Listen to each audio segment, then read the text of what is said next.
ଅଳ୍ପ ଅଳ୍ପ ଗଳ୍ପର ଆଉ ଏକ ସଦ୍ୟତମ ଅଧ୍ୟାୟକୁ ଆପଣମାନଙ୍କୁ ସାଦର ସ୍ୱାଗତ କରୁଛି। ମୁଁ ପ୍ରଣବ।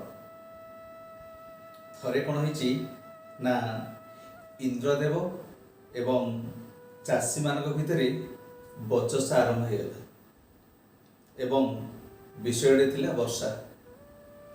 ଚାଷୀମାନଙ୍କର ଗୋଟେ ବଡ଼ ଅଭିଯୋଗ ଯେ ଆମକୁ ଯେତେବେଳେ ବର୍ଷା ଦରକାର ନାହିଁ ଆପଣ ସେ ସମୟରେ ବର୍ଷା କରୁଛନ୍ତି, ଆଉ ଯେତେବେଳେ ଆମକୁ ବର୍ଷା ଦରକାର, ଆମ ଫସଲ ପାଇଁ ପାଣି ଦରକାର, ଆପଣ ସେ ସମୟରେ ବର୍ଷା କରୁନାହାନ୍ତି। ଏମିତି ବିଭିନ୍ନ କଥାକୁ ନେଇ ଟଣାଟଣି ଆରମ୍ଭ ହେଲା।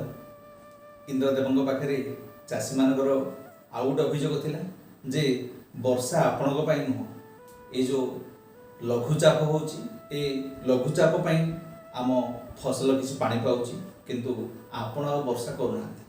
ଏମିତି କଳି ଆରମ୍ଭ ହେଲା, ଆଉ କଳି ଶେଷ ହେଲାନି। ଶେଷରେ ଇନ୍ଦ୍ରଦେବ ପ୍ରବଳ ରାଗିଗଲେ ଏବଂ ରାଗିକି ଅଭିଶାପ ଦେଲେ ଯେ ଆଗାମୀ 12 ବର୍ଷ ପର୍ଯ୍ୟନ୍ତ ମୁଁ ଆଉ ବର୍ଷା କରିବି ନାହିଁ। ଏପଟେ ଚାଷୀ କୂଳର ଭାଳେଇ ପଡ଼ିଲା ଯେ ଯଦି 12 ବର୍ଷ ପର୍ଯ୍ୟନ୍ତ ବର୍ଷା ନ ହୁଏ ଆମ ଅବସ୍ଥା କ'ଣ ହେବ, ଆମ ଫସଲ କେମିତି ପାଚିବ, ଆମେ ବଞ୍ଚିବା କେମିତି। ଏମିତି ଭାବି ଏଇ ଚାଷୀମାନଙ୍କର ପ୍ରତିନିଧିମାନେ ଶିବଙ୍କୁ ଦେଖା କରିବାକୁ ଗଲେ। ଠିକଣା କୈଳାସ ପର୍ବତ ଯାଇକି ପହଞ୍ଚିଲେ ଶିବଙ୍କ ପାଖରେ। ଏଇ ଭିତରେ କ'ଣ ହେଇଛି ନା ଇନ୍ଦ୍ରଦେବ ଏବଂ ଶିବଙ୍କ ଭିତରେ ଭିତିରି ବୁଝାମଣା ହେଇସାରିଛି। ସେମାନେ ପରସ୍ପର କଥା ହେଇସାରିଛନ୍ତି ଯେ ଏ ଚାଷୀମାନେ ଯେହେତୁ ବହୁତ ଉପଦ୍ରବ କରୁଛନ୍ତି ଏବଂ ଇନ୍ଦ୍ରଙ୍କ ବିରୁଦ୍ଧରେ, ଭଗବାନଙ୍କ ବିରୁଦ୍ଧରେ ଯେହେତୁ ସେମାନେ ସ୍ୱର ଉତ୍ତୋଳନ କରୁଛନ୍ତି, ସେଥିପାଇଁ 12 ବର୍ଷ ପର୍ଯ୍ୟନ୍ତ ସେମାନଙ୍କ ପାଇଁ ବର୍ଷା କରିବାନି। ଇନ୍ଦ୍ର ଏବଂ ଶିବଙ୍କ ଭିତରେ ଭିତିରି ବୁଝାମଣା ହେଇଯାଇଛି।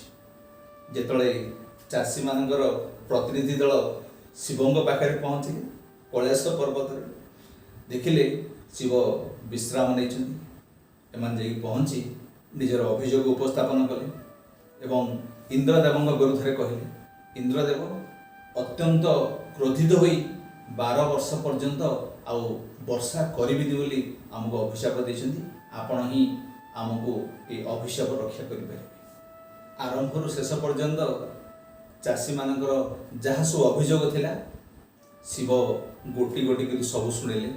ଯେହେତୁ ସେ ଇନ୍ଦ୍ରଙ୍କ ଠାରୁ ପୂର୍ବରୁ ସବୁ କଥା ଶୁଣିଥାନ୍ତି, ସେଥିପାଇଁ ଶେଷରେ ସେ କହିଲେ ଯେ ନା, ଆପଣମାନେ ଯେଉଁ ଇନ୍ଦ୍ରଙ୍କ ସହିତ ଏ କଳି କରିଛନ୍ତି, ସେଥିପାଇଁ ଆଗାମୀ 12 ବର୍ଷ ପର୍ଯ୍ୟନ୍ତ ବର୍ଷା ହେବନି।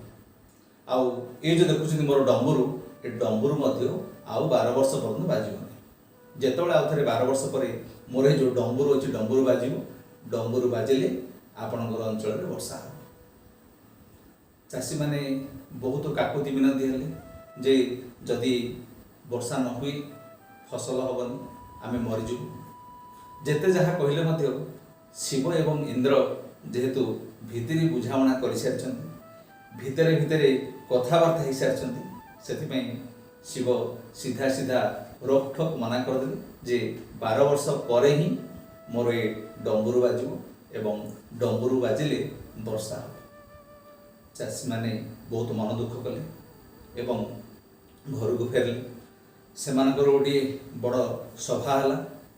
ସଭାରେ ଏଇ କଥା ସ୍ଥିର ହେଲା ଯେ ଯେହେତୁ ଶିବ ନିଜେ ମନା କରିଛନ୍ତି ଆଉ 12 ବର୍ଷ ପର୍ଯ୍ୟନ୍ତ ତାଙ୍କର ଡମ୍ବୁରୁ ବାଜିବନି କି ବର୍ଷା ହେବନି, ସେଥିପାଇଁ ସମସ୍ତେ ଚାଷ ପରିତ୍ୟାଗ କରିବା, ଆଉ କିଛି ଅନ୍ୟ ଉପାୟ କରିବା। ଯାହା ଆମର ସଞ୍ଚୟ କରି ରଖିଛେ ସେ ସଞ୍ଚୟରେ ଆମେ କଷ୍ଟେ ମଷ୍ଟେ ଚଳିବା ପାଇଁ ଚେଷ୍ଟା କରିବା। ଏମିତି ସମସ୍ତେ ଚାଷ ବନ୍ଦ କରିଦେଲେ। ଏଇ ଭିତରେ କ'ଣ ହେଇଛି ନା ସେ ଭିତରୁ ଜଣେ ଚାଷୀ ଏମାନଙ୍କ କଥା ଆଉ କିଛି ନ ଶୁଣି ଯେମିତି ସେ ପ୍ରତିଦିନ ଯାଇ ତା'ର ଲଙ୍ଗଳରେ ଚାଷ କରେ ଏବଂ ବିହନ ବୁଣେ, ତା'ର କାମ ସେ ଜାରି ରଖିଲା। ଏମାନେ ତାକୁ ଦେଖୁଥାନ୍ତି 12 ବର୍ଷ ପର୍ଯ୍ୟନ୍ତ ବର୍ଷା ହେବନି, ଏହି ଲୋକଟା ଯାଇ ଚାଷ କାହିଁକି କରୁଛି, ଜମିରେ ମଞ୍ଜି କାହିଁକି ବୁଣୁଛି। ଏମାନଙ୍କୁ ଆଶ୍ଚର୍ଯ୍ୟ ଲାଗୁଥିଲା। ଯେତେ କାହି ଟାପରା କଲେ ମଧ୍ୟ ଏ ଚାଷୀ ଜଣଙ୍କ ନିଜର କାମ ଆଉ ଛାଡ଼ିଲେନି। ଏ ଚାଷୀ ଜଣଙ୍କ ସେମିତି ତାଙ୍କର ଜମିକୁ ଯାଆନ୍ତି, ତାଙ୍କର गछपत्र उठले कि नहीं देखती एवं फेरिक आसती।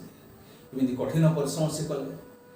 ए भितर कौन होइछि ना पार्वती कान को कथा गला जे शिव 12 वर्ष पर्यंत आ डंबुरू बजेबेनि।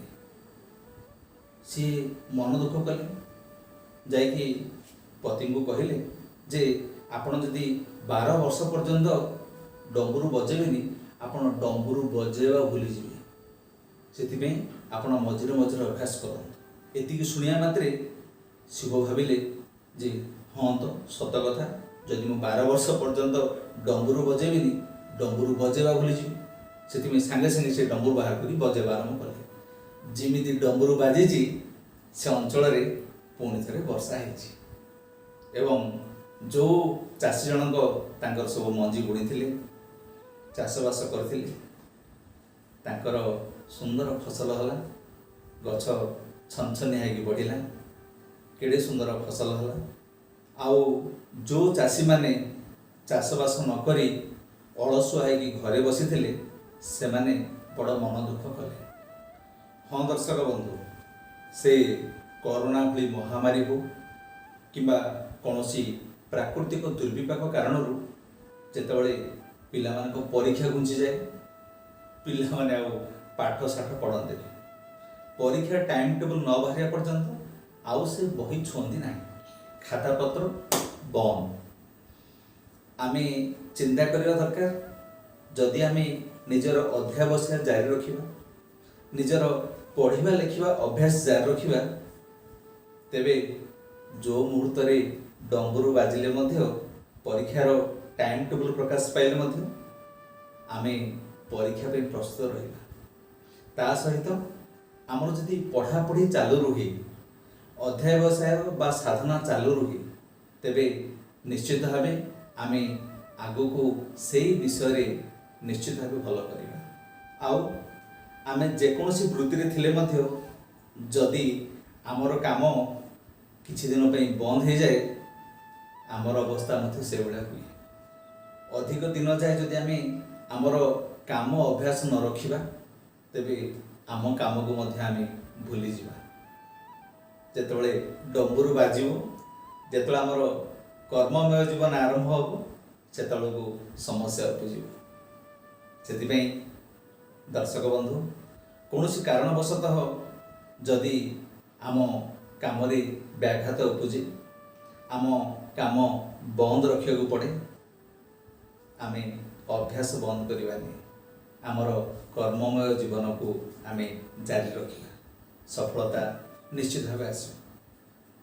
आज अल्प अल्प गल्पर ये अध्याय को ये रखुचु। पुणी थे देखा आगामी अध्याय आउ एक नुआ गल्प सहित। नमस्ते। नमस्ते, हूँ प्रकृति पटनायक। आपको जब मो बाबा के वीडियो भल लगे तो लाइक करिए, शेयर करिए, कमेंट करिए, सब्सक्राइब करिए, हाँ आ बेल आइकन को प्रेस करिए, भूलिए नहीं, जमार भी भूलिए नहीं है।